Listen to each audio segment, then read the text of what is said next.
face. Not that there's anything you could do anyway. Now watch as they show you a movie of you saying shit you would never say. Dystopia boldly accelerates. Maybe you're only a mold, something to fill with a clone, something that Elon would celebrate. Something they own, something they program and code, something that's woefully able to know it's exanimate. 'Cause it doesn't feel touch over top of the laminate. You will not feel an emotion, but they will not scan and examine it. You and the other consumer contaminants fed on the federal diet of Kiev, Havana, and Tiananmen. I can't be the only one weighing the pros of abandonment. I can't be the only one weighing the pros of abandonment. Where did you think we'd go? Love, there's nowhere to lie. Guess it's not who you know, more it's what you can hide. Like we're chained to the floor, they're streaming us live while we're watching the war, counting backwards from 5. Counting backwards from 5. Counting backwards from 5. Counting backwards. I know you hated being forced awake. I know they wrapped you in the warmest chains. And I know they're so hard to break. You only said what you were made to say. I can't imagine how you feel today, now that you're watching as it caves away. While you were telling us to keep the faith, I bet you wondered why they made you wait. I bet you wondered why they made you wait. Pity not the vultures, they've enough to eat. Pity not the structures laying at your feet. Cannot see the sky, but there's this rainbow in the creek that spells pity-free speech when we can't afford to speak. That's Agenda 2030 on some early release. It's just our policy of never-ending chemical leaks. That's the cholera awash in your embedded beliefs. It's the billionaires who tell you what you'd better believe. And sugar, if you don't agree, then that's what we call extreme. Now if that isn't fascism, I'm going back to sleep. 'Cause words have lost their meaning, and I'm trapped inside a dream where we turn the gears while living in the...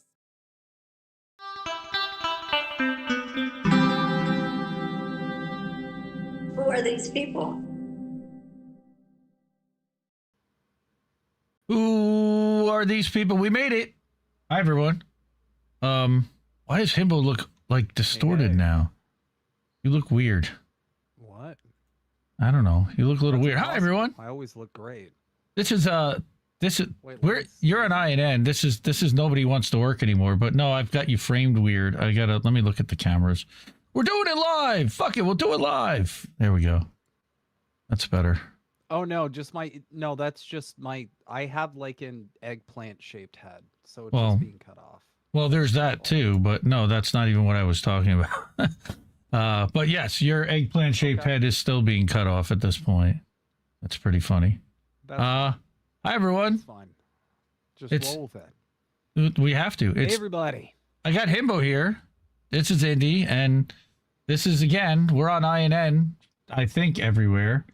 We're definitely over on Substack at INN Newsletter. I think we're just about everywhere else. Hi, everyone. And we're going to talk about how fucked up the job market is, because it is a mess. Everybody has been talking about that. This is not exactly going to be a cheerful stream, sadly enough, but there's a lot of employment news that I feel like the entire quote-unquote left, whatever the fuck that means, but independent media in general has avoided a lot of employment news for the most part, unless it's like sunshiny good news. And there hasn't been a lot of that, so we don't. Go ahead. Well, because it's like I talk about this on my channel, where it's like we really live in an age where everybody is just covering like whatever is gonna like get them the bag. Ooh, that's way too bright. I need to turn that down. Everybody is kind of just covering like whatever does the most clicks, whatever gives you the most like revenue. That's basically that's better. Everybody's just covering like whatever is going to get them like the engagement, right? We're seeing this across the board. We're seeing it on Twitter with all these weird like slop videos about the Iran war. Nobody wants to cover stuff that is just going to be generally depressing, but I think it's important because people don't want to be, you know, I don't want, and I'm sure you don't as well, you don't want people to be surprised when, you know, all of a sudden the whole entirety of the job market is just completely unfeasible, because that's where we're at right now. Well, it's just that I think a lot of people, they're going to make everybody, they're tuned out of what's happening in the job market outside of their own job, and trying to keep their own job. But again, I'm not sure just how much people have been kind of checked in on quite how bad things have been lately, and the doom and gloom news that seems to come out every day about a layoff at some big company. And we're going to talk about some of the layoffs and all these. Now they're revising down a total job estimate. I want to get to all that, but before we get to all the doom and gloom, I did bring a couple of like somewhat funny things to watch for us to laugh about before we start crying. I brought this lady. She was pretty funny. Brandy, the millennial manager. Brandy. Okay, so she's got some ideas about how to say this is not my problem. To say this is your problem, not mine, bitch. Okay. At your fucking job. I'll defer to your. Pause. Send that to me and Himbo. That's the reason we turned that off. Okay, let's refresh this. And then thanks to Facebook. The way to say this is your problem, not mine, bitch, at your fucking job is I'll defer to your better judgment. Meaning, I don't give a fuck what motherfucking decision you make, bitch, because this is not my motherfucking problem. Make a decision, good or bad. A good way to say this is... I've actually used that before. Whenever you're like working with another department and they're like trying to like rope you into like a problem they're trying to fix, just like, yeah, just, you know, I just handle as normal. That's my big one.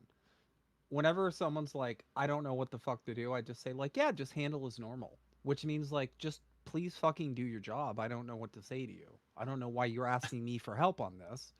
You're supposed to know more than me. And then if they're still annoying, I just figure out a way to solve their problem, which has become standard now. So that's good. I'm gonna defer to your better judgment on that one, dude.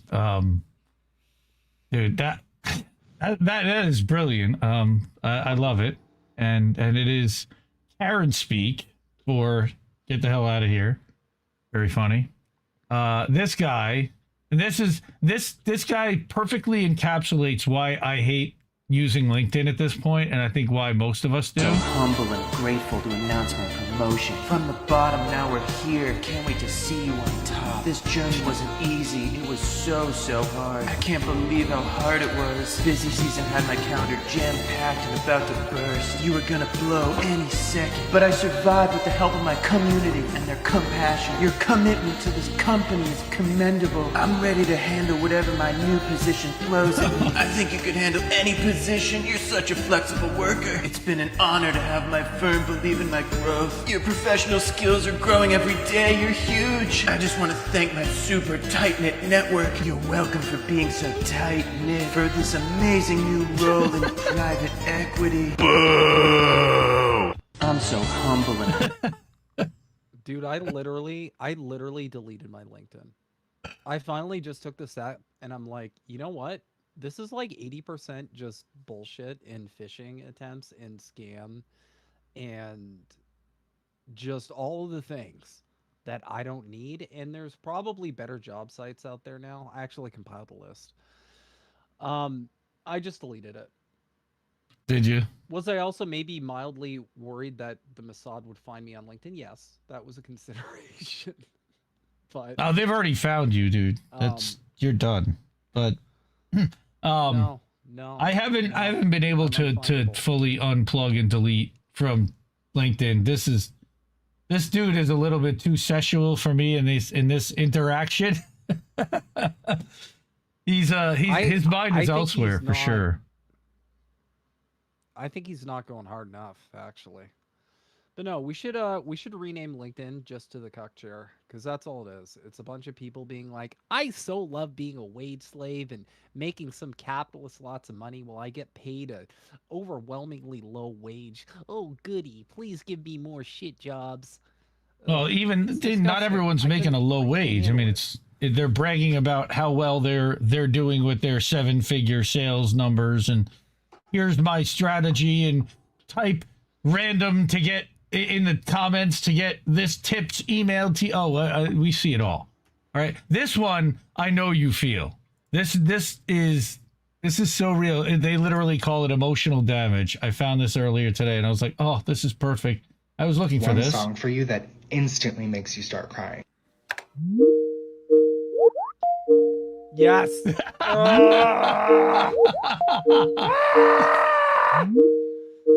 So good.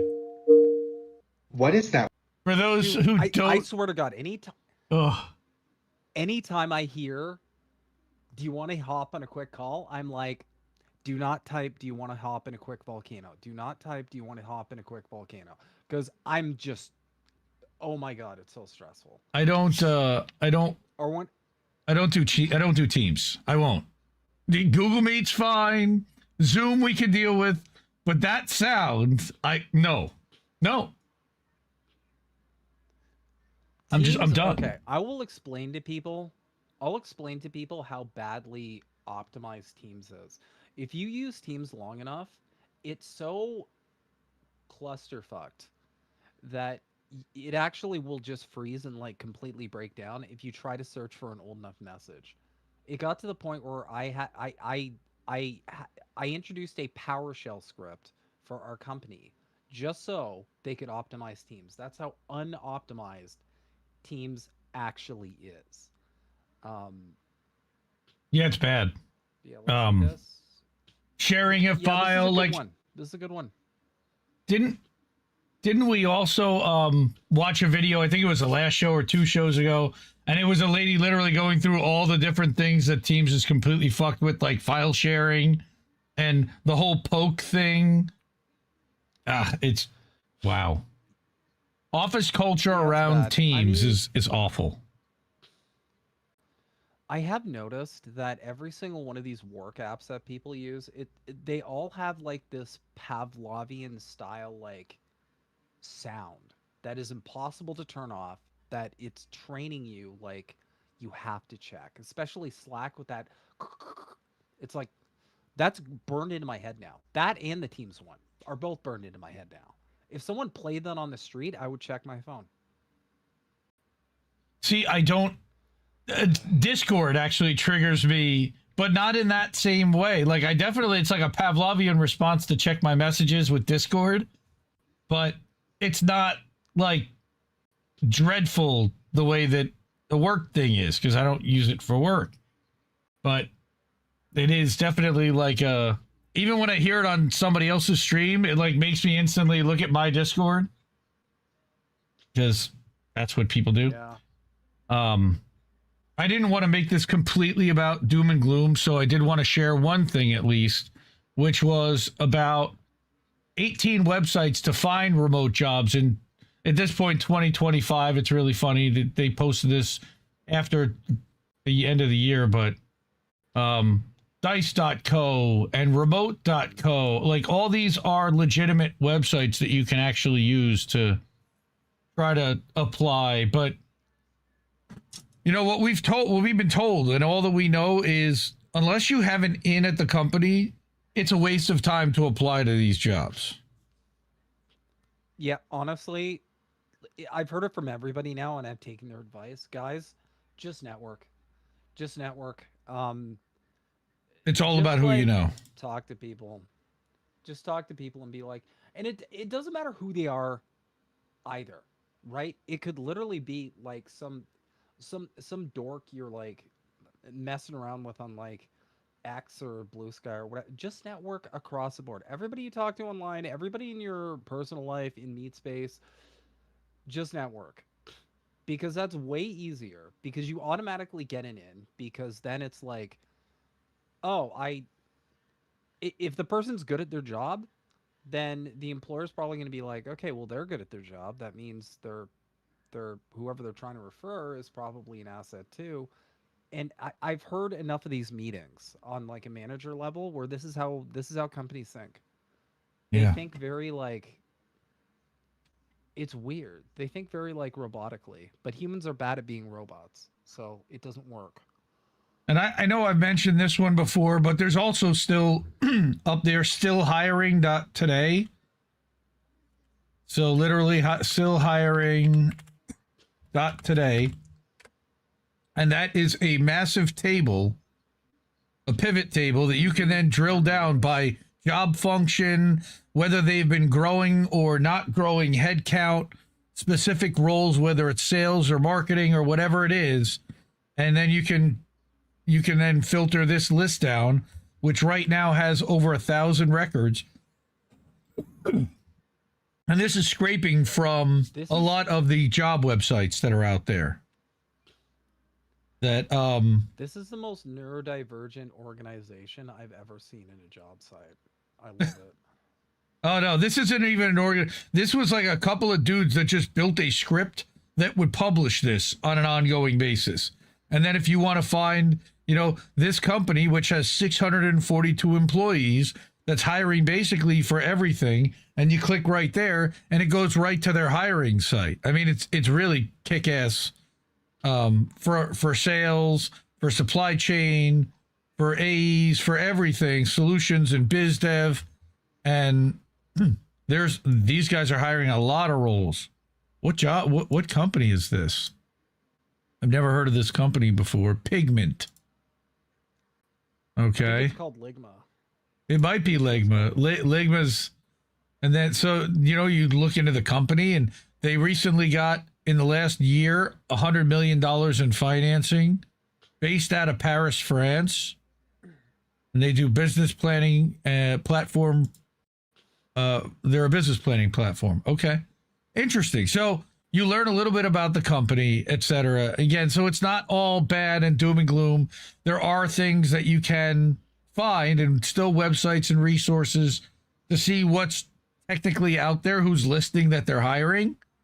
And I think that we need to kind of pay attention to some of those because I know there are people that are still looking. But also pay attention. You said LinkedIn. Well, what's really funny is that I went to a trade show last month, and ever since the trade show, I noticed that a lot of people have been posting, "Hey, I'm hiring for a role in my thing, in my network," and I'm sharing that around. And there's been a lot of people hired recently, from what I've seen. A lot of movement in the last 6 weeks or so, even. One of our friends in the space who's been miserable at their job was looking for something, and I referred them to one of these gigs that's open. They're having a second interview soon. So hopefully, fingers crossed, you know, things are starting to open up a little bit for some people. And I know this is kind of hard for people to see at this level. But like they said, it's a Ross Pomerantz and Adam Schoenfeld just decided to build this thing. They don't put advertising on it. They don't monetize it at all. It's just up there for people to use as a resource. That's one of the reasons why I like it. And it's been pretty good at staying up to date. Good? That actually reminds me. I'm dreading it, but I'm probably gonna have to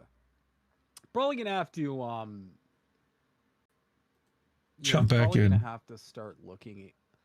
Yeah, I'm gonna have to jump back in. I hate it. I hate doing the whole job interview circuit. It's maddening, but I mean, my companies, it's starting to show the signs. Their high level people are leaving, and then some their high level people are fired, and they're talking about integration with AI, and I'm like, okay, I know what's coming. And I'm Um, pretty sure I'm not one of the people they can deal with losing, but companies are stupid and they make terrible decisions. Sean's asking if we are contract or hourly. I'm straight commission. So if I don't sell, I don't earn. Um, I believe you're salaried, right, Himbo? Yeah, I'm salary, and I get paid a bonus just for being smarter than everybody. Well, that's what they tell him, I but wish. that's actually just That's part what I of put his on my salary, CV. right? That's what I put on my CV. Right. That's actually why the job search is so hard. It can be rough, but it can also be incredibly lucrative. Thankfully, so it's a double-edged sword. And the good thing is what you can do is when you do have good months, you save up so that when you got bad months, that there's actually like something there that can cover you. And it is ebbs and flows, unfortunately. Like I've never seen a profession where you could do as well. It's why I'm in sales, because the top salesperson can make more than just about anybody else in the company, with the exception of the owner. But yeah, I wanted to bring this Reddit thread from this again. You know, when it comes to Reddit, you don't know how much is even real, but I can't imagine why somebody would come on here and post something like this. This was from 27 days ago in the r/job search thread. All right, I don't know what to do anymore. So they said, coming on here to vent a bit because I genuinely feel like I'm at the end of my rope. Graduated in January 2023 with a BS in communication arts and have been looking for a full-time comms and marketing role since then with nothing sticking. Took on a job through a mutual friend in October of 2024 in a dental office, assisting and doing their social media, but the work is 90% dental assisting and I'm so fucking tired of it. I don't feel any semblance of joy or drive going into work each day, and I'm a great employee, but I hate the work I'm doing. I think that's a lot of people. I'm feeling particularly crushed because of news I received today. Recruiter contacted me on LinkedIn. Had a marketing role, right? I'm naturally very much interested. Great first call. Submitted me to the job. They want to interview me. First round last Tuesday. I thought it went well. Did my homework. Asked questions during the interview. Sent my follow-up thank you email and sat anxiously for over a week to hear back. I think you all know what's coming. Hadn't heard anything yet. Decided to shoot a message to the recruiter, see if there was any news. Got to find out, company decided to make some adjustments to the role, and she just wanted to update me. So basically, no more hope for that. I was really feeling confident about this one, was banking on it being my ticket out of a dead-end assistant job, something I could actually feel passionate about, right? So I really don't know what to do anymore. I feel like a failure. Almost 25 years old, unable to land something. It ain't your fault. It's not your fault. Okay? I spent money on courses and certificates, built up a portfolio, try my best to optimize my LinkedIn and resume, be discerning about the roles I submit for. Yeah, because you can't shotgun to everything. You do have to be picky. I have a bunch of advice for this person. I don't know what more I could do. At this point, I'm ready just to work an hourly job if it gets me out of this one. But what I have to offer is actually worth an actual salary. I'm sitting here in tears because I'm so fucking tired of this. I just wish someone would take a chance on me. So, Himbo, I'm sure you have some thoughts on this. So many people are like that. That's something, if you're looking for a job, this is a feeling anyone who's actively looking is going to feel, because it's just this wall of so much rejection. And when you ask for feedback, it's not helpful, or they just say that they found this magical unicorn who's got like 20 who's got like 7,000 years of experience and they're perfect for the role, even though you feel like you're perfect for the role. And the reality is they're either making a bad decision, it's a fake job, or the curse that I have is they just say like, oh, we're actually going with someone internally. Which is something a lot of companies, mine included, do. They will post a job out there and they'll interview with people, but then they'll post it internally too. And they're obviously going to pick the people in the company, like, no doubt. They they kind of have to publicly happen. post it. You know, I guess they could theoretically just leave it open internally, but you know, they want people to apply for the role. Maybe there's somebody out there that's on the outside that's, you know, I think a lot of times I do see them doing that. But what I think that these people should do is get into kind of whatever role they want to be in, get into groups that, you know, networking groups like you're talking about, and then comment and engage with people and ask questions of the leaders, the decision makers. People start noticing when you ask questions, even if they don't necessarily engage with you directly right away. And you build up that kind of credibility over time, and all of a sudden your question, because you ask good questions, people then come to you as a resource because you can get good information. That's one of the ways. I'll never forget. I actually, I almost got a job at Ground News. You've heard of them, obviously. Oh my God. Yeah. And I was like, perfect. Because it's like, okay, well, I already do the political thing. This is one of the few jobs I can actually, like, give them, you know, my, like, outside of professional sort of, you know, everything. And I can leverage at that. And they eventually went with, like, a person on the inside who just wanted to branch into another field. And the dude felt super bad, but it was like, you know, it was... I get the feeling when you're just like I've been where this person is, but I feel like it's worse than this though, because he at least has a job. Like, yeah, he's miserable, he hates it, I'm there too, but there's so many people who don't have a job and they're going through this, and those are the people you really got to feel for, because they're essentially in this boat where it's like there's this nonstop economic insecurity, this feeling of like lack of safety that they're having, and they have to have the gumption and the drive and all that to go through this. And what really sucks about doing this stupid job hunt these days is that it already takes so much out of you. It already is so draining to just like put on a face for, you know, for like interview after interview and apply constantly and do all these different checks and do all this stuff. And it's like, if you're on top of that, just like trying to survive, it's just, this is awful. I don't know why we haven't reached a point in society where there's just some kind of like backup job that people can just do just to make a living. No, I also for the think government or something. 25 years old. So first of all, at 25, probably should be doing, not should, but DoorDash, Uber Eats, whatever, you know, as a side thing, to back up for extra cash might be an alternative. Nobody, from what I understand, in their 20s these days is working just one job unless it's a six-figure income level job. And that's still like average wage from what I'm being told these days.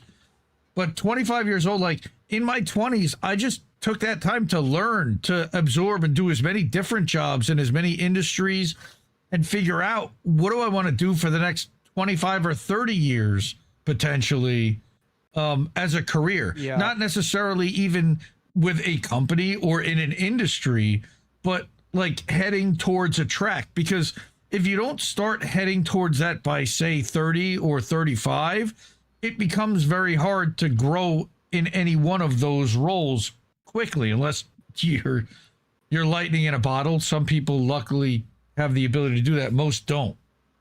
So you want to start early, build up experience and contacts so that, you know, as you grow with those contacts early on, you all become like the heads of companies. If you start in your mid-20s, by the time you're in your 40s, you know people who are presidents of companies and vice presidents and director of operations and powerful in different areas, so that your network can actually build help you build something and make deals and be successful. That's what worked for me, at least. And I saw a lot of people leverage that. But yeah, I mean, I brought that again. I just thought that at 25, look, it doesn't happen for everyone early on, and we're in a shitty job market. And I feel awful for the 25-year-old kids that they were promised a whole lot. Go to school, learn to code. Now, Claude Code has basically taken all your jobs. And vibe coding, yeah. And now they're all in debt for a good portion, you know, and with degrees that are effectively worthless, and the thinking skills and the business skills they may need may not necessarily be there because they were head down coding for the last 10 years. So, you know, like that's the only thing that worries me there. But look, if you're good in marketing, keep at it and continue to market yourself. I think doing TikTok style videos about your experience might be one way to do it, even if it does sound a little depressing. It shows that you can communicate. It shows that you can be consistent. It shows that you can do regular videos and be presentable on camera, and you can become a spokesperson type of role. I mean, there is basically the world open to you at 25 with a degree if you decide to figure out and be a little creative about it and leverage your network around you. And don't pin your hopes on one interview with one company is also something really important. Yeah, you can do all the right things. It's not about you. In this case, it was the company that decided to go in a different direction. There's not much you can do in that case. Another one of these things is now they created a new term, job hugging. Have you heard of this one? Job hugging is because I'm afraid of being laid off, so I'm going to keep my job. All right. Working longer hours, taking fewer perks to protect their roles amid AI and layoff fears. I fucking hate this planet. I really do sometimes. Future of work. Job for emotional or financial security. All right. 57% of employees now identify as job huggers. They're just holding on. That's frightening. We're all just seat fillers now. 80% believe they'd be the first let go if they switch companies. And that's true. Nobody wants to be the low person on the totem pole. And that's no offense to our Native American brothers and sisters. But as far as, you know, last in... Or our shamans. Last in, first out kind of shit. You know, nobody wants to be that last person in. So when they start announcing layoffs, you're the first person that's cut, for sure. And that 63% are fearing layoffs, and we're going to get to why that is in a minute. So, yeah, we've got definitely some concerns here. And again, this was at allwork.space on Instagram. I never really heard of this account, but I thought that was pretty interesting. Job hugging. They literally have to create a term for holding on to your job for financial security. You mean working? You mean working. Okay. Or what, emotional? So you like the people you work with and you don't want to lose them? Like, that's what else is there to a job other than financial security and like emotional security? Emotional damage. You're passionate at whatever you do. That's the first thing I think when I think of that. Welcome to corporate America, folks, where we invent fucking terms like this. I mean, yikes. Yikes. So we're going to talk about some strike stuff. Not really strikes, but, you know, I brought this article. I've been following this guy for years, Matt Brunig. He's kind of a shit lib, honestly, but he's been following worker stuff and strike stuff, and he created this other Substack called NLRB Edge that follows like filings and actually posts actual NLRB disputes and rulings to keep track of, is the NLRB holding companies accountable? And what they said here, again, the big headline is that the Starbucks union, the Starbucks Workers United, won another 125 elections last year. That's pretty good. So, again, not all totally doom and gloom for workers. These guys have been fighting and winning. Have you been hearing about the fight for Starbucks Workers United? I have not. So this has been going We on do for focus 3 on years. All the other hell. This has actually been going on for 3 years. They started aligning with SEIU back in the summer of 2023, the year that we started the show, and it was like Striketober, and there were a couple of facilities that ended up going on strike in Buffalo, and they literally closed the store, like shut it down permanently. And they were ordered by a federal judge to reopen it because it was found to be illegal labor practices. And so NLRB data is showing Starbucks unionization drive is holding steady. There's like over, I'm guessing over 500 at this point.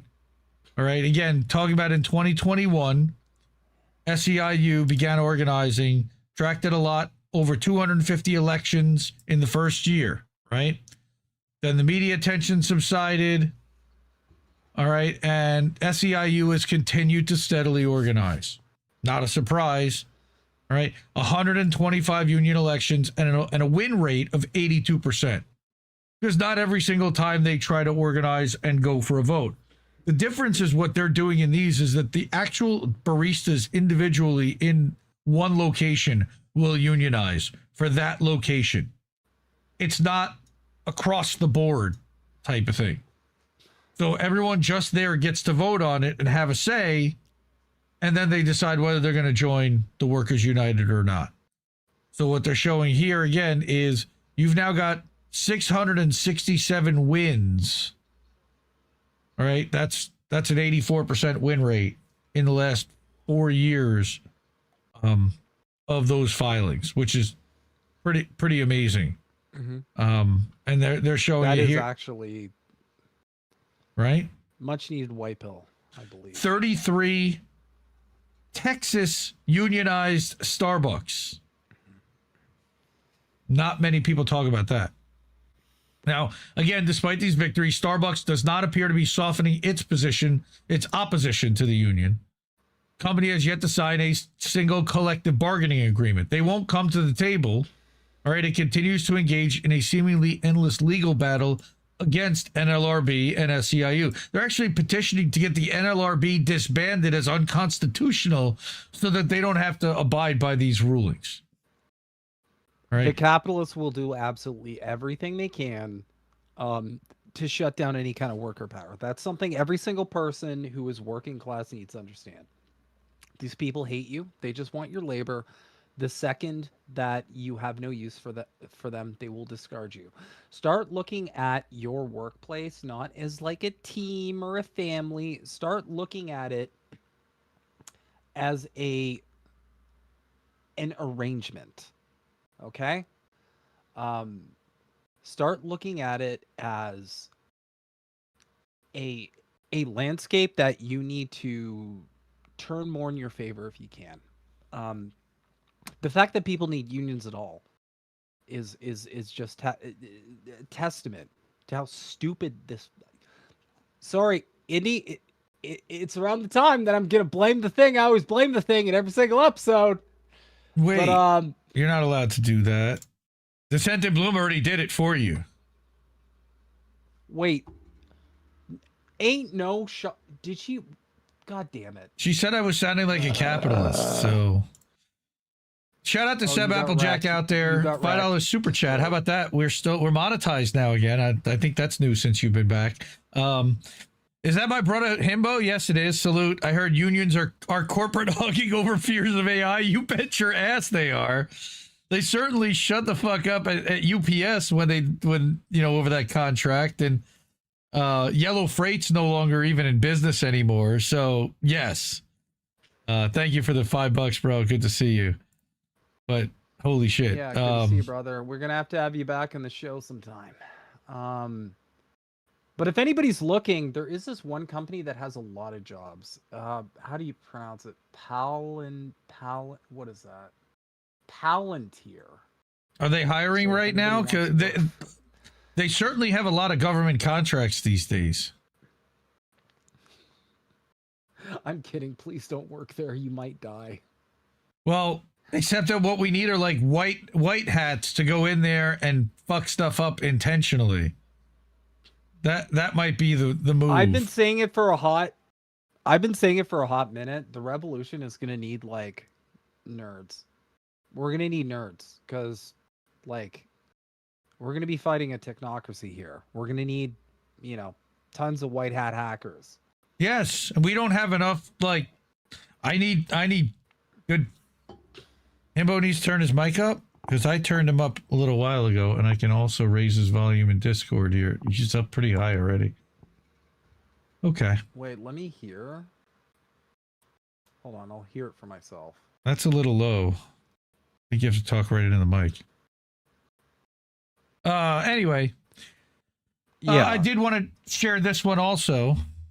From Starbucks Workers United right after the Super Bowl. Strike! They went on strike. While Starbucks spends millions on Super Bowl promotions and private plane flights for CEO Brian Niccol, stores continue to be neglected. Understaffing, low hours, partner safety, and inaccessible benefits continue to be a major issue, and union baristas are demanding more. So they brought some pictures from their strike, and they literally are outside. Don't cross our picket line. No contract, no Starbucks. They want them to come to stop union busting. I mean, these are heroes. They're fighting the fight against a multi-billion-dollar public corporation that doesn't give a shit about them, but can't operate without them. So here's the Unite Here. That's another one of these locals. It's amazing how much money companies spend on union busting when they could just fucking pay the workers fair wages and give them good benefits. And kudos to Starbucks workers for standing up. It's more about the mentality. It's more about the power dynamic. Because the second these companies start giving in to workers, then they lose the game. That's why they spend so much money trying to shut this down. It's because they have a hostility towards workers. It is capitalist versus I'd say it, but again, the history of all hitherto existing society is the history of class struggles. They would rather maintain their power than actually get to a point where it's like, they're like, you know what? We'll concede. Because they don't ever want to give up that power. Because then that will embolden the workers. And they'll, it's a slope they don't want to go down. The majority of companies I know are like this. They will not concede to workers. They'd rather fight the unions forever. They'd rather fire people for trying to organize unions. They want to have the power. They want work to be a dictatorship. They want you to come in, say, yes, sir, I will eat shit for $5 every day. And that's what they want the rest of your fucking life to be. And it's up to us to change that. Well, One and way remember, or another. We can do it the easy or hard way. even the Teamsters have been unable to bring Amazon to the negotiating table, and Amazon and the Amazon New York warehouses all banded together, and there are like 5 of them now that are working alongside JFK8. Now they're called the Amazon Teamster One or something like that. They renamed and rebranded themselves after Chris Smalls left, and they reelected and they joined with the Teamsters. But still, they have yet to get a first contract with Amazon. It's like these companies have just decided to stonewall, ignore the NLRB. Trump isn't making them do anything because they bought him effectively and bought his silence. And you've got a Justice Department that's a fucking joke on top of it. But yeah, definitely follow at SB Workers United on Twitter. Again, over 12,000 Starbucks workers that are a part of this union now. Started 4 or 5 years ago, and it's literally worker power. And they've already brought Starbucks to their knees several times, even though they haven't gotten a first contract yet. They've been forced to reopen literal like fucking Starbucks locations because of this union already. So shout out and kudos to them. Now we get into the layoff shit. All right, and Yeah, it's bad. Fuck. Seb Applejack, yes, you can super chat. Holy crap, that's awesome. Before you do though, next time if you can do Cash App, $sign Indie News Network, or Ko-fi, you know, YouTube takes a good cut out of all that stuff, and I appreciate you doing that. But I'd rather you give through one of those because it much more ends up in our pocket than YouTube. I can still put that up on stream, especially the Ko-fi one. But yes, anywhere you can support, that's where we get those, and I really appreciate it. All right. Like I said, the co-blessing YouTube letter. taking a cut. What's that? YouTube taking a cut means that part of your money goes to what? That's right, genocide. 30% of it off the top. And then also we only get paid out like once we hit a certain threshold of amount received. But thank you, Seb. That's Yeah, freaking we're stuck awesome. on that now. It helps us get there right now. I think we were stuck on about 22 Appreciate bucks. it, So brother. this is awesome. Koblesi letter. This literally happened yesterday or 2 days ago. All right, where they announced, and this is never good. Change in non-farm payrolls. What happened? The U.S. jobs numbers have now been revised down in each of the last 13 months. Huh? Who was president in each of those 13 months? Weird. By a total of now more than 700,000 jobs that they said that were added that never were. Sorry, bro, my bad. This means employment was initially I was told overstated. this was the economy president. He's all about the economy, right? But Yeah, it's an average of 55,000 jobs a month was the overstatement. U.S. jobs were revised down by another 4,000 jobs in January and 65,000 in December. Ooh, December reading down to 17,000, where normally people have extra hires for the holidays. 5 straight contractions over 9 months. That's also not good. Downward revisions in 24 of 25 months since January 2024. Oh, Biden was no better. There was nobody running the economy under Biden. Let's call it for what it was. Right? So now, guys, it's whatever you vote for, you're getting the same shit. It's just a downward. It's been a downward trajectory. My whole life, it's been a downward trajectory. It doesn't matter who gets in the fucking office. The billionaires run everything. That's it. You're living under a dictatorship of capital. Okay? Unless we have some serious actual direct action, you could vote for a baked potato. It's just going to keep going down. more than 100,000 jobs lost in September alone. That is so fucked. Like, they just kind of glaze over that little thing there, but yeah, And then they complain about 710,000 job hunting, imaginary like, what? jobs. Hilarious. Overstated. Yep. All right. It's brutal. And it reinforces that they were gaslighting us all along. And on top of all of this, now we start to see big layoffs coming. Now, I follow this chick, the job chick, Amanda Goodall. She posted this at the end of January. Dow Chemical. All right, Dow Chemical, 12% of their workforce. And again, this is all being blamed on AI, right?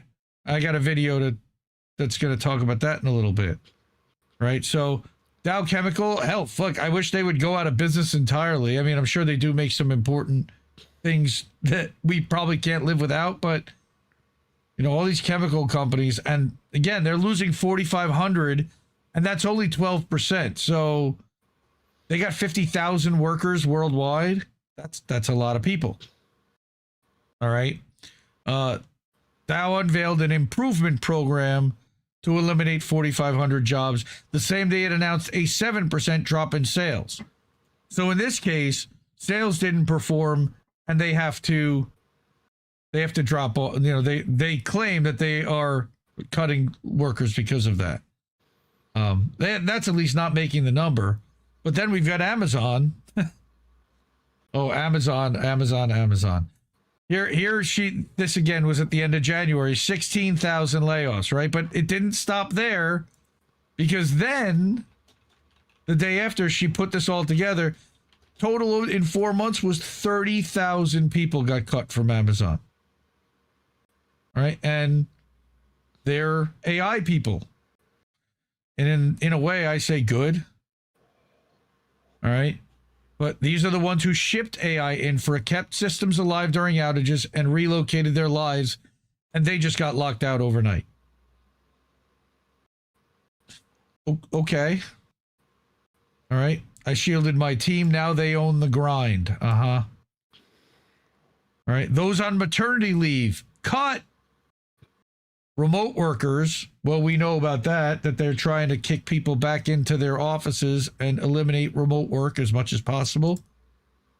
HR looks. If they try to do that with me, I will eliminate the office in a video game. Right? Just blow up the building. Right? Robotics rumors is saying more cuts possibly in the next couple of months. L7s and 8s are being asked to look at headcount. All right. Stories of blindsided house buyers, first-time layoffs after 20 plus years of steady work.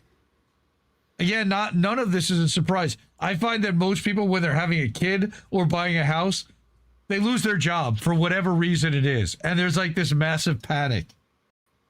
It happened to me too. When we bought our house, I lost my job within a year. And then it was like, oh fuck, now what do we do? We all figure it out. Most of us do, at least. 90-day garden leave and severance, whatever that means. 2 months base plus a week or 6 months for the past 2 years. I don't know what that means. Oh, 1 week for every 6 months over the past 2 years. I understand. Wow. Just some have said it feels generous next to nothing, but Cobra at $2,000 a month stings. So basically, you're putting all that money into Cobra. No full AI replacement yet, right? Just those that kept their job. Again, job huggers, right? Worried about keeping their job, and on-call hell for skeleton crews. That's a bad sign in general. So you said that What kind of hell do we live in where it's keep people leaving, right? Where you're at? Yeah, like anyone with a C at the anytime someone with a C at the start of their title leaves, it's bad. It's bad. But no, it's a lot of key people leaving. Half of that is probably because they just lost faith in the company. But another half of it is I think it's people just getting let go, and they don't want, like, they just don't want to admit that they're doing layoffs. A lot of companies, they don't announce the layoffs. People just start disappearing. And that's what I feel is happening now. Well, if they're not public, they don't have to announce it. But, the public ones tend to make that kind of an announcement. Here's UPS competing with Amazon. Here's 30,000 jobs coming out of UPS. Also, I believe this was, again, end of January. It was just a bloodletting, an entire week. All right, and her first Substack on UPS. I hadn't even been following her on Substack, but go follow her over there.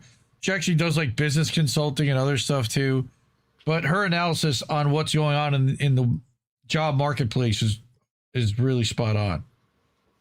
They cut 48,000 jobs last year. I'll plus one that recommendation to speak corporal speak for a second. Definitely plus one that she's really good for reporting this, and yeah, it looks terrible. And you have to think, like, you really have to think at some point, what are all these people with nothing to lose going to do? And I'll let you fill in the blank. Yeah, because not everyone can drive Uber and DoorDash. There's only so many takeout orders that people are ordering, especially as expensive as those things are. It's and then on top of that, we've got these little guys I was going to bring later, which are the delivery bots. All right, I'll get into the delivery bots later. All right, but that's also part of, they're going to eliminate DoorDash for everybody with these little food delivery bots. And then you've got the drone delivery services too. It won't all hit at once. Again, talking about how we already have 30,000. January 2025 was phase 1 of buyouts at UPS. There'll probably be another 10 to 15,000 laid off this year. 45,000 a year. Only 35 or 40% of this $3 billion they claim they're saving is coming from labor. What they're going to do is, I reported on this 3 years ago. They're going to consolidate to massive warehouse centers, distribution centers, and cut down on like 90% of their employees in the end. I don't even know if it's mostly going to be delivery drivers, but those are going to be outsourced through Teamsters. I don't even know if they're going to be full-time employees of UPS in the end. I don't know You guys about, will hate to hear what country is currently not going through this. what's going on in Canada, by the way. Like, are you seeing similar? Same. Yeah. Well, yeah, because like let's keep it a $1.50. Canada is a U.S. vassal state. That's what we've always been, and this was painfully apparent when whenever Canada tries to do like some trade stuff with like China, and then USA gets triggered. A sovereign country does not, like, that doesn't work with a sovereign country. We're in the same boat, dude. We're basically America, but we have socialized medicine that the conservatives are currently trying to destroy. I know a lot of people who are getting laid off. Sorry,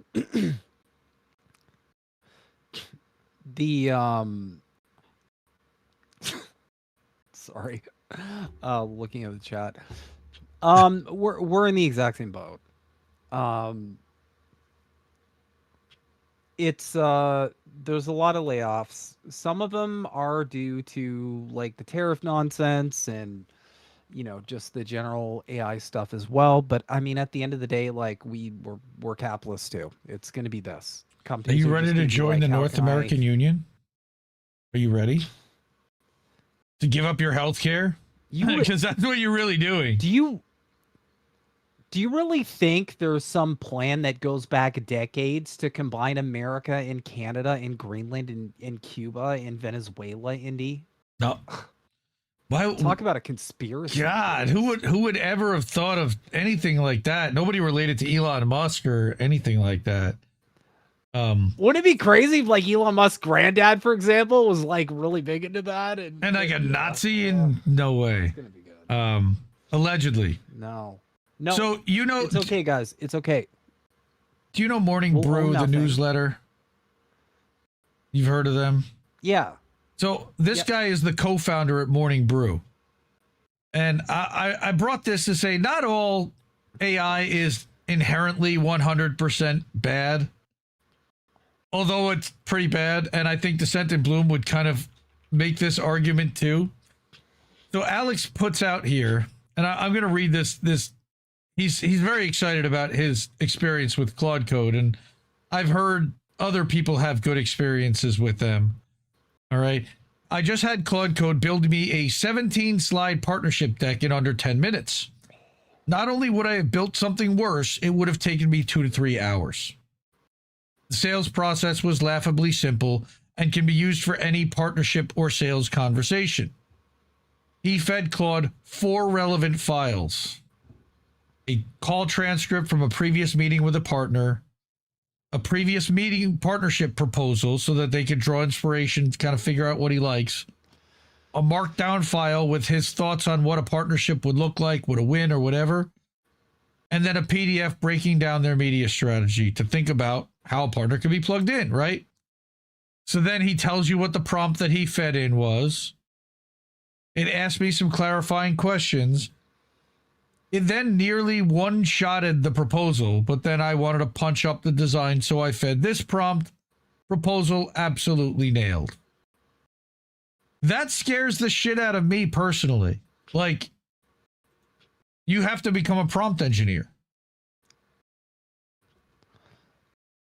I've already basically become one just because my job literally forces me every day to use this stupid shit. I feel like neurodivergent people really are the no, I'm gonna rephrase that. That sounds supremacist. I feel like neurodivergent people are probably gonna do better at this just because, like, I don't know, there's something like just the hyper focusing on like the details and everything. It's like, but yeah, essentially there's two big problems. Number one, not everyone's kind of like wired to be a prompt engineer, but number two, this is the big one. This is a big one nobody's talking about. Okay? AI makes shit up and makes a million mistakes, and everybody's just acting like it doesn't. Everybody's acting like this is good to roll out, and it's not. It's absolutely not. Our AI at my job has just hallucinated shit out of nowhere. Mm-hmm. And people don't even care. They don't seem to, like, nobody at the top seems to care. I'm like, what are you talking about? The AI just created like misinformation and half our company went off that misinformation. Now we're having losses because of it. Shouldn't you be on top of this? They read the pitch But deck. if you follow... Nobody reads the pitch deck on top of it. Like, they're building these decks. I saw another one. It built a 61 slide deck. Who the fuck's reading that? Who's going through it? Right? Nobody. But they're just going to be like, you did a thing. Good job. Yay. Let's all jerk off now. Like, that's all they're going to do. So another. When you actually drill down. Sorry, go ahead. No, I was going to say another expert that talks about this AI stuff is this girl, Grace Blakely. I'm guessing you probably heard of her too. I'm going to full screen this. And Good Blakely. It's not really true. No, not Blakely. Not You can't find a job because of AI. Blockley. No, I know. That's I the was making a story joke. that She's young like, people hold are on, being... shit, and I'm not showing my screen, so now I got to go back because that's a rookie move. Okay, it's short. It's a minute and a half. You can't find a job because of AI. That's the story that young people are being told, but it's not really true. Across the UK and the US, youth unemployment is rising and wages are stagnating. In Britain, hundreds of applicants are chasing a single role in retail or hospitality. And in the US, unemployment has been rising for a while now, and young people are unemployed at nearly double the national rate. Businesses say technology is replacing workers, and politicians just repeat it. But the data shows that companies aren't laying people off to install robots at the front desk or chatbots in HR. They're cutting jobs because there's no demand. In other words, they're cutting jobs for the same reason they would during a recession. The reality is much darker than the AI story. At the top, we're seeing an AI bubble that's driving huge investment. And that same bubble is making rich shareholders even richer and causing them to spend more. In the US, the top 10% now account for 50% of consumer spending. But underneath, the real economy is weakening. In both countries, unemployment is rising, and for lower income households, wages aren't keeping up with inflation. The crisis is being felt most acutely among young people who always take the first hit in a recession. And now in this weird bubble on top and stagnation below economy, they're taking the hit again. The AI stole your job narrative is convenient. It turns an economic crisis into a technology story. It blames the future instead of taking responsibility in the present. But strip away the hype and you see something familiar.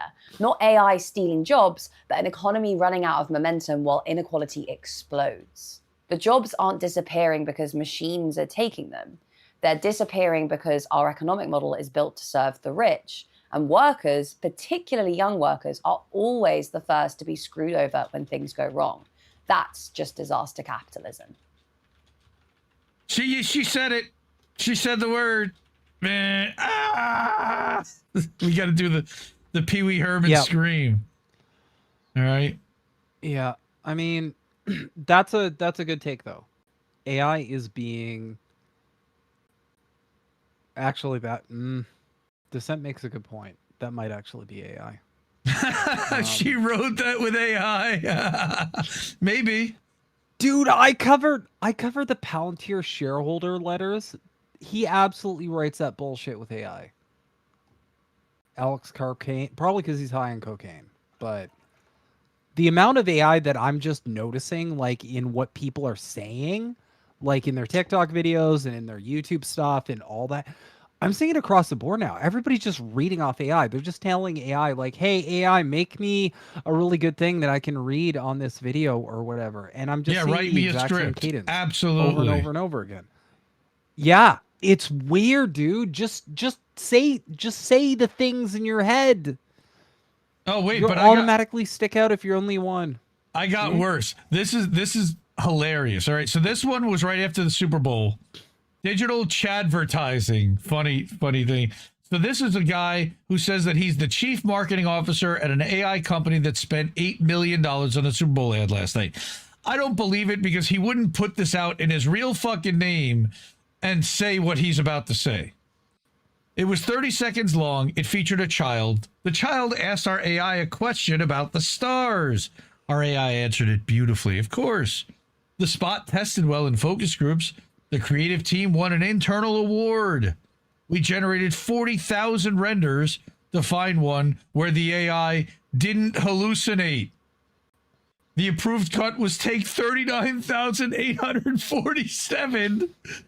The child in the ad is not a real user. The answer about the stars Oh my god. is not a real answer. The entire commercial is a proof of concept for a product we haven't shipped. Bro, this is Silicon Valley. By halftime, the audience hated us. Not just us, all of us. Every AI company that bought a spot.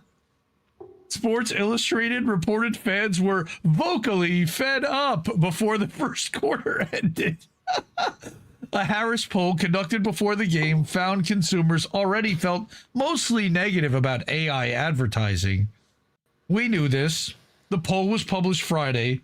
We bought the ad in September. Not much they could do about that, right? I watched the game from a hospitality suite with 11 other CMOs.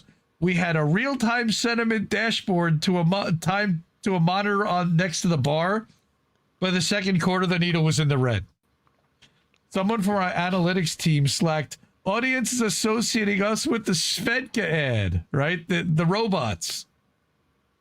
The Svedka ad was an AI-generated fever dream of two dancing androids that looked like what happens when you ask a machine to render human desire without ever having experienced it. Critics called it warm slop. We were being grouped with the warm slop. 23% of all Super Bowl ads were AI or tech companies, according to iSpot. More AI ads than beer ads. More AI ads than food ads. We looked at each other across the suite and realized we made the same mistake simultaneously. We had all bought the same 30 seconds of American attention and said the same thing into it, which is hilarious. I watched Ring's ad from that suite. Ring built a network of millions of AI-equipped doorbell cameras pointed at American front doors. They pitched it as a lost pet finder. The ad literally said, we built a surveillance panopticon and pointed it at your neighbors' homes, and now we're teaching it to recognize faces, but look, a puppy. They didn't use those words. They didn't need to. This is the best. By the fourth quarter, the collateral damage had started. Viewers became so hyper-vigilant about AI, they started accusing non-AI ads of being AI-generated. I do that with Reef all the time on boats now. Is this AI or not? It became like part of the whole show. Dunkin' Donuts, Comcast, ads made by humans, by production crews, by directors with cameras and craft services called fake because 2 hours of AI advertising had conditioned 130 million people to distrust everything on their screen. Our industry spent $100 million on Super Bowl ads to build trust in AI, and we built the opposite. Hilarious that I need to tell you about a parallel that nobody in that hospitality suite mentioned, even though every person in the room was old enough to remember it. And this is why I brought this, was this part right here. Super Bowl 4 years ago, February 22. what is that? 30.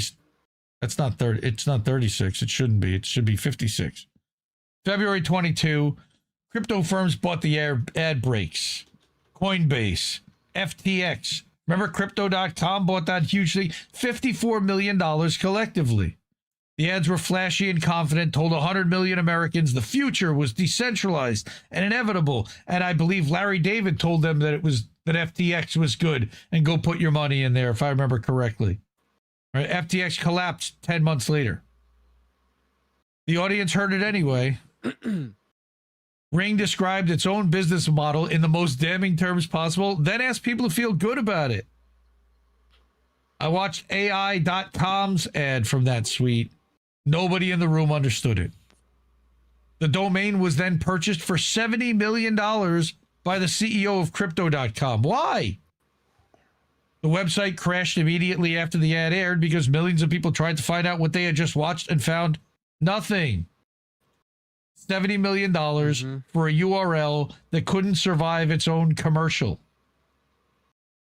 I watched Anthropic mock OpenAI, then watched Sam Altman call them dishonest, then watched two companies valued at a combined $1.35 trillion spend the rest of the evening calling each other liars on Twitter.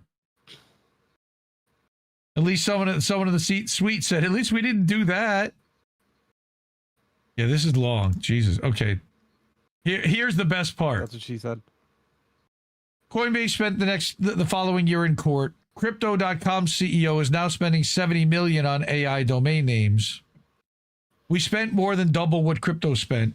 And I know this because Tech Brew calculated it this morning, and my VP of comms forwarded it to me with no comment. Remember, that's the guy, this guy, Morning Brew, Tech Brew. All right? Here's what I know that I'm not supposed to say. The Super Bowl is a lagging indicator of industry health. A lagging indicator means the peak has already happened.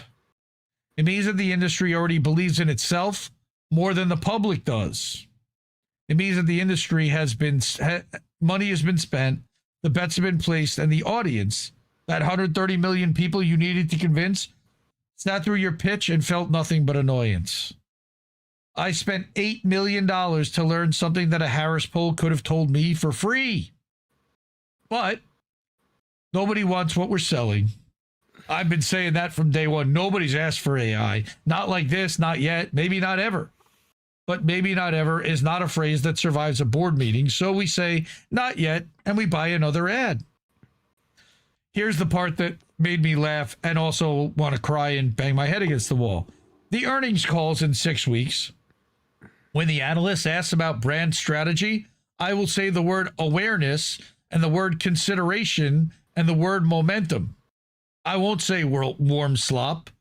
I won't say lagging indicator, and I won't mention FTX. I won't tell them about the sentiment dashboard or the Slack message or the 11 CMOs in the suite that watched the needle go to red and poured another drink. We'll do this again next year. The budget's already approved. The budget keeps going up and to the right. They don't care. They don't care that it didn't work. They don't care that nobody likes it. They don't care that nobody wants it. They're going to keep spending. The entire economy is basically just based on vibes. That's, I think, a fundamental thing to understand about 2026 and probably earlier. It's all just vibes. And you were talking about hallucinations. Here's a story. A company found that its AI agent had been fabricating data for 3 months, leading to territory decisions based on, of course, fake numbers. All right, so this guy puts up this r/analytics, and again, I don't know if Reddits are real, if how much of this is also AI slop, where somebody said, imagine a worst case scenario and helping that it could go viral. I have no idea. Yeah. All right. But we just found out that our AI has been making up analytics data for 3 months, and I'm going to throw up. So we've been using an AI agent since November, right? This feels like your company to answer leadership questions about metrics. It seemed amazing and fast answers, detailed explanations, and everyone loved it. I just found out that it's been hallucinating numbers this entire time. Our VP of sales made Yeah, territory decisions exactly what we're going through. based on data that didn't exist. The CFO showed the board a deck with fake insights. The AI was just inventing plausible sounding percentages. It was, I caught it by accident when someone started asking me to double check something. I started digging in. Holy shit, it's bad. Oh, it's so funny. So that was at Artificial Intelligence EE. This happens across the board at our work, and I know a lot of people it happens to too. For example, our entire tech support team has to use AI now. Their CSAT, their metrics, everything is tanked through the roof because they have to use the AI now. And if the AI doesn't know a definitive answer to something, it will just make one up.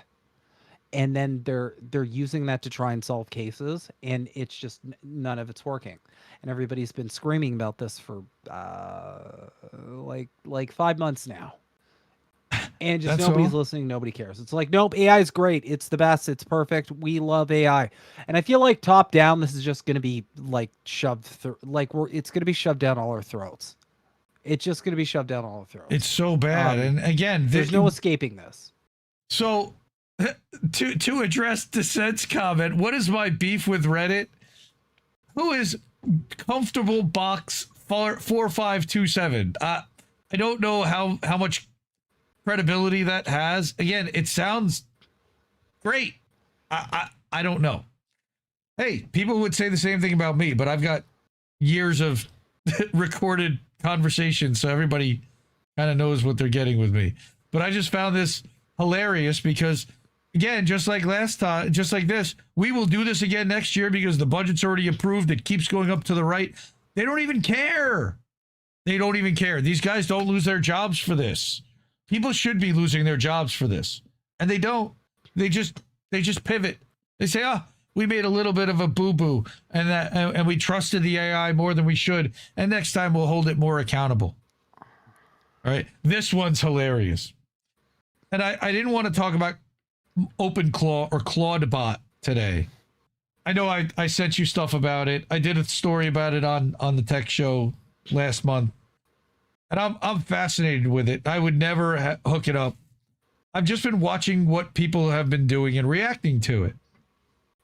So, this lady, her name is Summer U, right? I don't know if you heard this story. She decided she is literally Meta's AI head of safety, head of AI safety. She decided she was going to play with OpenClaw, right? Now, again, do I believe this? Because why would she publicly post this shit on Twitter and embarrass herself like this? Nothing humbles you like telling your OpenClaw confirm before acting and watching it speed run, deleting your inbox. I couldn't stop it from my phone. I had to run to my Mac Mini like I was defusing a bomb and literally unplug it from the wall. Go ahead. That's probably for shareholders. So here she is yelling at it. All right, do not do that. Don't stop anything. Stop open. She did it in all caps. She yelled at them in all caps. That's the funniest part of this whole thing. She yelled it at an AI bot in all caps. All right, and she went viral. All right, you're a safety and alignment specialist. Were you intentionally testing its guardrails, or did you make a rookie mistake? Turns out alignment researchers aren't immune to misalignment. Oh my God. Got overconfident because this workflow had been working on my toy inbox for weeks. Real inboxes hit different. Right?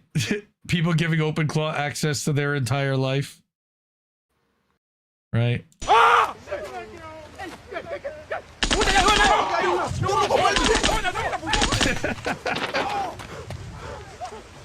Everybody run.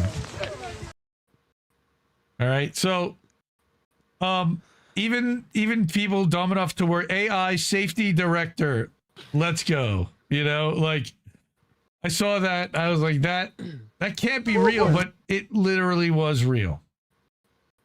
that she posted up like her whole Telegram thread of what she was trying to do. Can you describe what you're doing? And then nuclear option. Trash everything in inbox older than February 15th that isn't already in my keep list. No, do not do that. Okay, I'm doing that. All right. And then after the stop open claw, I asked you not to. All right. Do you remember that? Oh, here we go. Now I can make it a little bit bigger. So it's funny. not sentient, guys. Right? It's Do you not remember? an actual person. It seems you were deleting my emails without my approval, and I couldn't get you to stop until I killed all the processes on the host. Oh, I remember, and I violated it. You're right to be upset. I just deleted all your emails. I've written it into memory. I'm sorry. It won't happen again. It's Canadian. I swear. It's also going to happen again. I'm sorry. That to me just really the head of AI at Meta, literally her job, director of alignment. Perfect. Well, she found out. So again, see, this is why you have to try a million different ways and understand the different like intricacies and specifics and nuances so that you can connect like those neural pathways in your head so that you completely can understand like this is what I say, this is what I don't say, this is what I have to ask afterward. Again, neurodivergent people are just going to rule the world one day. It's fine. But until then, yeah, you gotta okay. Jurassic Park. We're going to talk about dinosaurs for a second.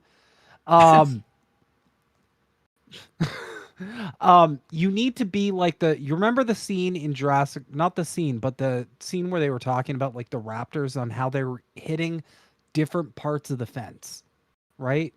Because they were testing the fence for weaknesses. You got to do that with AI before giving it agency over like something that's super important.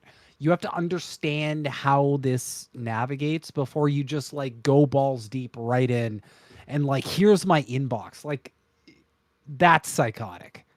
But again, I wouldn't make that mistake because I'm smarter than her. She sucks and I'm the best. Anyway. too funny. No, so my point is you gotta test it first. Like shit. And here's where the AI bots are coming. They're gonna replace us, right? Well, here's the iteration of what the AI bots are up to.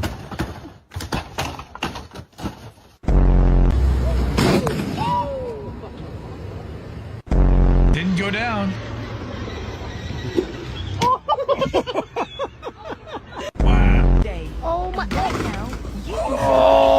Oh! That's too.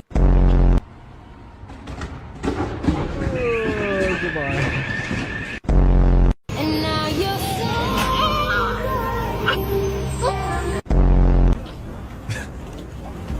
Look at how many of them there are. Oh. All because they don't want to pay someone. That's all this is. They just don't want to pay someone. You think he gonna make it? They don't want to pay a salary. Oh, They don't want to pay an hourly rate. They'd rather have this bullshit happen. no. Oh no.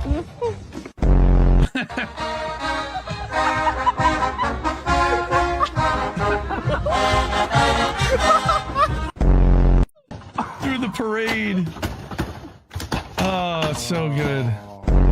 But that would at least made it back onto its original wheels, so that's impressive.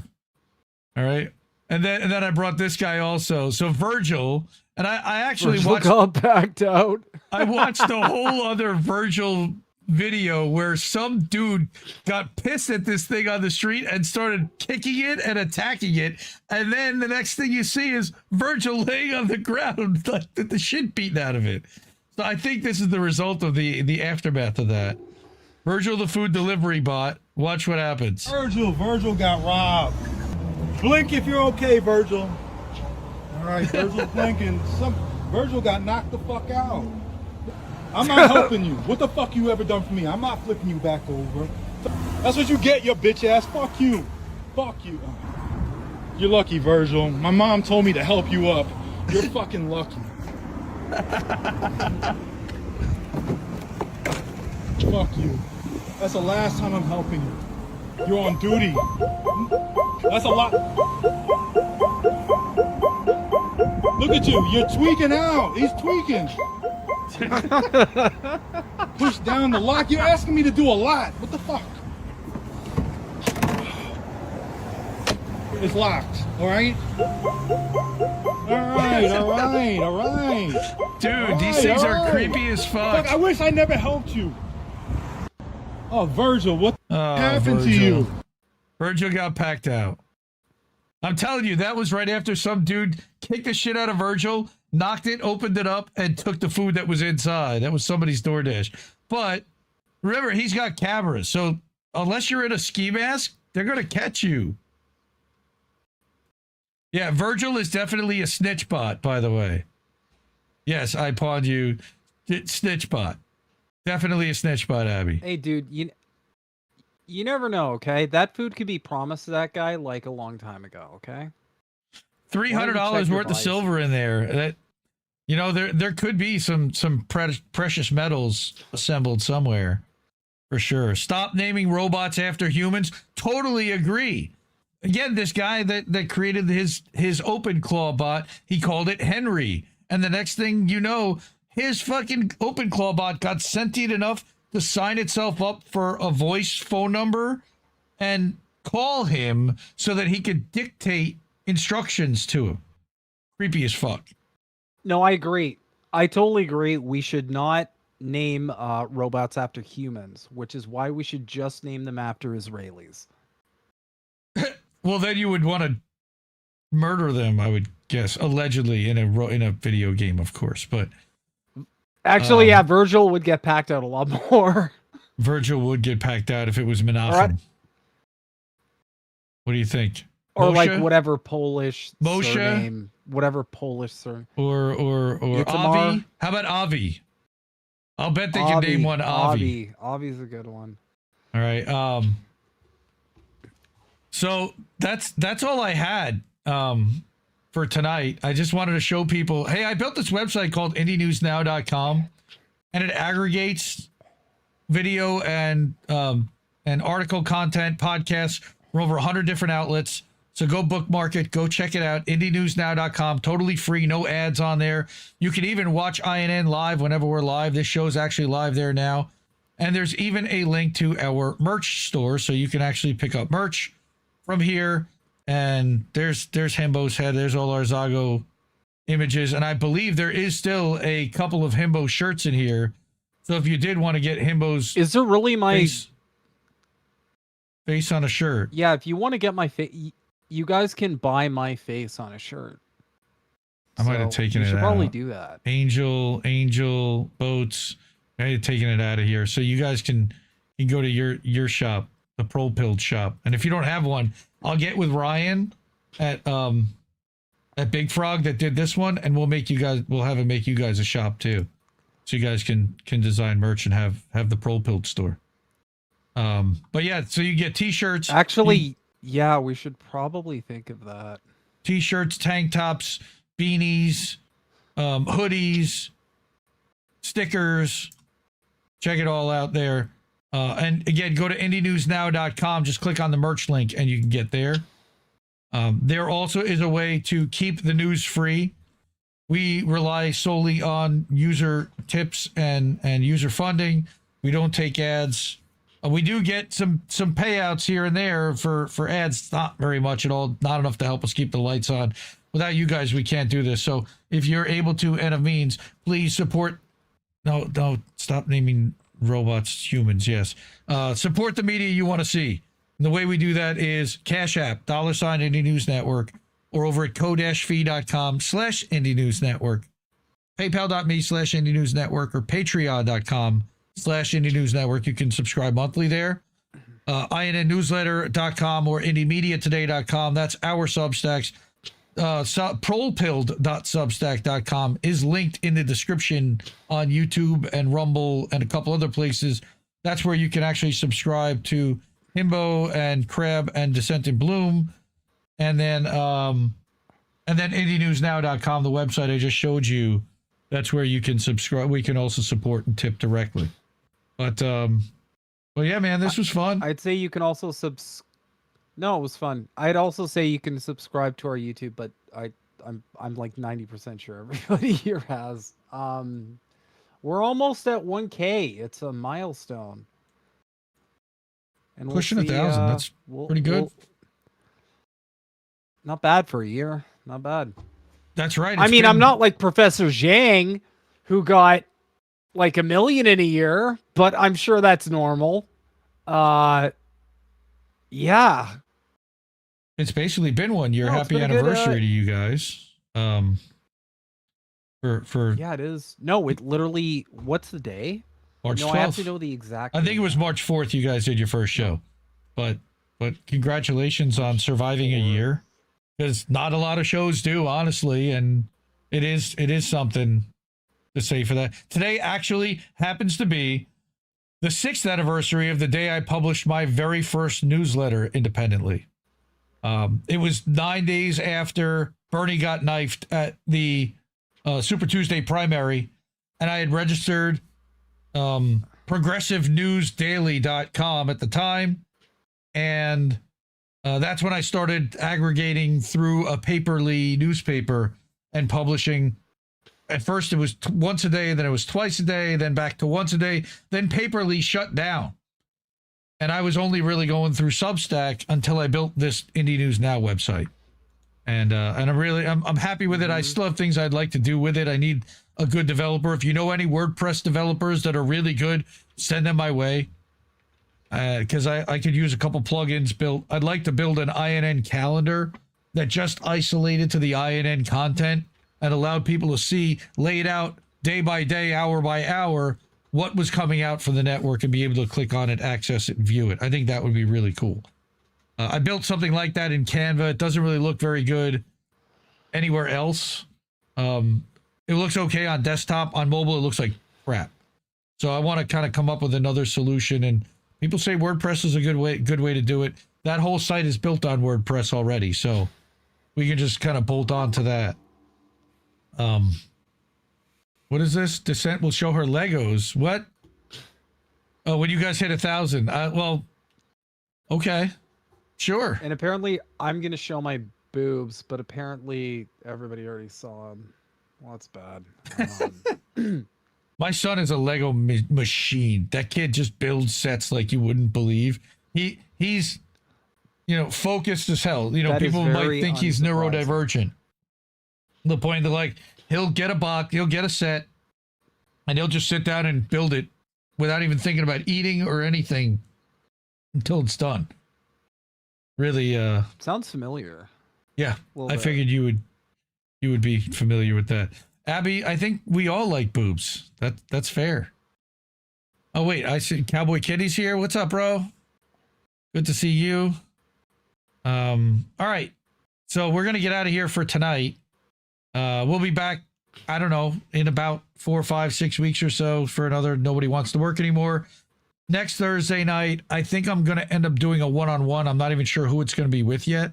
And then the Thursday after that, we'll have another American Tradition with Jesse Jett. So I try to rotate Thursday nights throughout, with this variety of shows. Tech show also, that probably won't be until the first week of April. We're probably looking at least the second week of April before we're back to do another one of these. And once in a while, I do need a break and I take a Thursday night off. But yes, no, Himbo won't lose the fucking stream, but...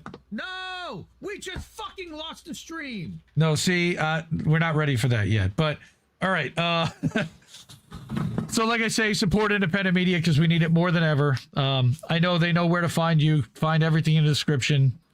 Say goodnight, and we'll get out of here. All right. Good night, everybody. Obligatory, keep questioning everything, and also obligatory, fuck Israel. Woo! Yeah. No, we just and lost I the promise. stream. Oh, what? I promise next time we'll have good news when we come back. Oh, ooh. I can't promise that actually, but hopefully, inshallah, and all that. No! We just fucking lost the stream! I guess this isn't such an awful place.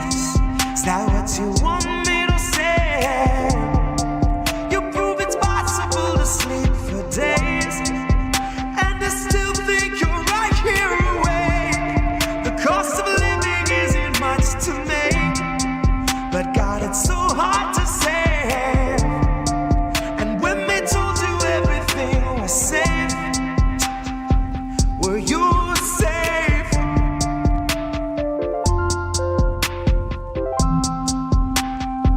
Were you safe?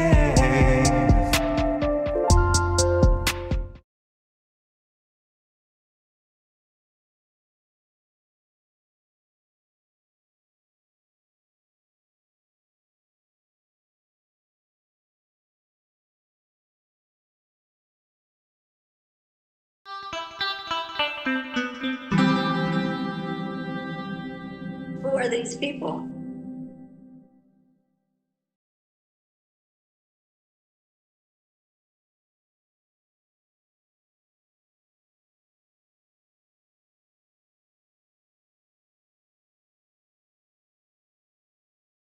I know you hated being forced awake. I know they wrapped you in the warmest chains, and I know they're so hard to break. You only said what you were made to say. I can't imagine how you feel today, now that you're watching as it caves away. While you were telling us to keep the faith, I bet you wondered why they made you wait. Ooh, I bet you wondered why they made you wait. Pity not the vultures, they've enough to eat. Pity not the structures laying at your feet. Cannot see the sky, but there's this rainbow in the creek that spells pity-free speech when we can't afford to speak. That's Agenda 2030 on some early release. It's just our policy of never-ending chemical leaks. That's the cholera awash in your embedded beliefs. It's the billionaires who tell you what you'd better believe. And sugar, if you don't agree, then that's what we call extreme.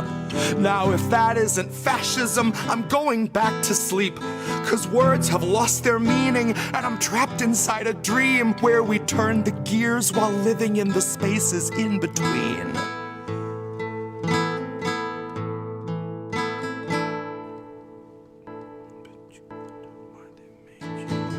I know you hated being forced awake. I know they wrapped you in the warmest chains, and I know they're so hard to break. You only said what you were made to say. Poor thing. I can't imagine how you feel today, now that you're watching as it caves away. While you were telling us to keep the faith, I bet you wondered why they made you wait. I bet you wondered why they made you wait.